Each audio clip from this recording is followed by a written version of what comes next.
Hey cutie beauties, it's your girl Anita, the original cutie beauty.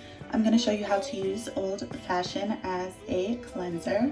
So you're going to open your bottle.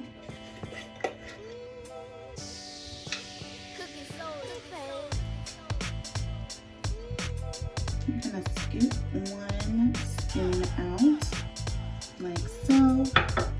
You're going to put the spoonful in your hand.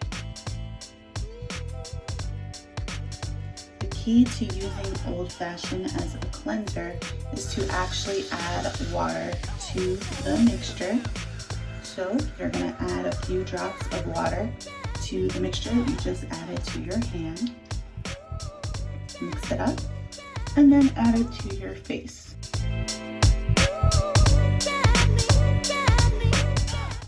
Then when you're done rubbing it in, then you just wash it off.